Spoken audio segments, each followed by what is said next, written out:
Era l'autunno del 1960 e ogni mattina una fuggia di gente, mascoli e femmine, e una zona industriale di Catania a travagliare.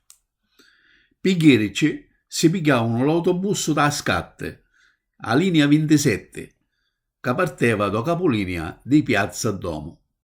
Già una fermata in altra, acchianava altra gente e sopra l'autobus succedeva a valle e non si ragionava più. A mezzo a tutta sta gente c'erano certune che approfittavano della confusione. Si sape che dall'autobus, vedendosi tutti i giorni, la gente faceva amicizia e scanciavano quattro parole. Ma non tutti volevano chiacchierare.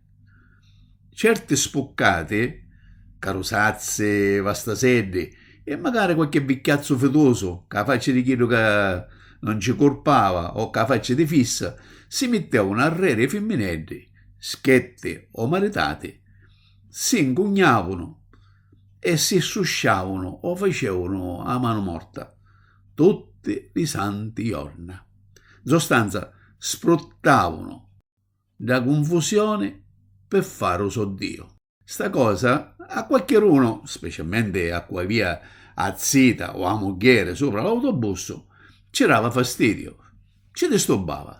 A poi, se erano cauroline, qualcheduno sbagliava magari a parlare. Però quasi sempre, sopra quest'autobus, a linea 27, c'erano femminelli e magari qualcheruna maritata che erano più mascoline, cioè cominciavano a fare schighi e voci quando vedevano qualcuno si metteva da rere e si susciava e a cantare tombolati e perate contro star male di cana.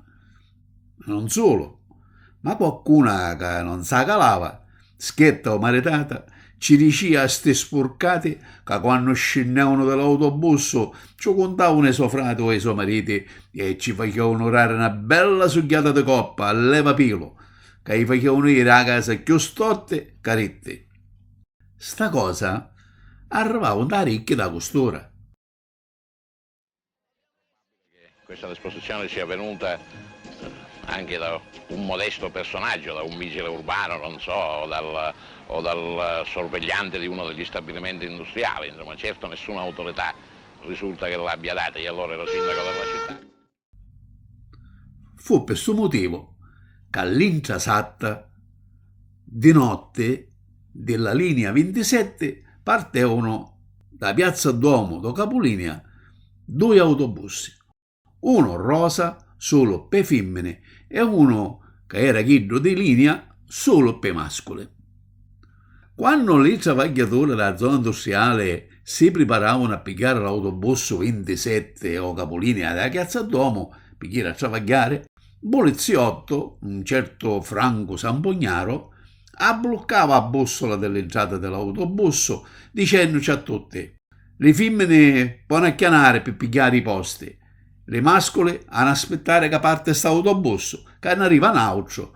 Oggi si viaggia spartuti, a così ce l'avamo sta fassa. Da fuggia di gente, senza capire che stava succedendo, pensava che era una cosa provvisoria o fosse che stavano facendo qualche film. Invece, come si dice a Catania, dei 17 al risultato 71. Perché dei giorni appresso si ripeteva la stessa scena. Lo guardia, do capolinea, fece mettere ca forza le mascole di una parte e le femmine dell'altra. Pareva una barzelletta. Qualcheduno ha cominciato a protestare dicendo: oh, ma perché mi state spartendo? Maria e io siamo zieti, fra romisi ne maritiamo, quindi avevamo diritto di essere insieme. Ma lo guardia, irremovibile, ci disse che lui era comandato e che stava facendo lo suo travaglio, quindi muti e pipa. A così l'autobus da mano morta non esisteva più. Io al suo posto c'era un autobus di punizione. I catanesi, che sono lisci e si mettono sempre a fassa, a pigliare a ridere e ci misero un becco a sto autobus. Concettina chiamano chi delle femmine e l'autobus chi baffi per mascole. Chi delle femmine, per galanteria normale, parteva per prima e subito dopo chi che baffi ci era da rere. Tutti gli autobus partevano da capolinea da Piazza Duomo e tutti loro portavano impiegati e operai a travagliare a zona industriale. L'unica differenza era che prima di partire l'autobus dei femmine, il bigliettaio controllava se c'erano mascoli che cercavano di chianare di scapocchio sopra la concettina, l'autobus rosa. Milano è una città piena di donne, ma non ho mai visto succedere cose del genere. Ma ci deve stare una cosa, ma per noi uomini il temperamento è caldo, no? Beh, io non ci viaggiavo mai veramente, venivo con la sera. Facevano schifo. Siccome io volevo dare manforte alle mie compagne,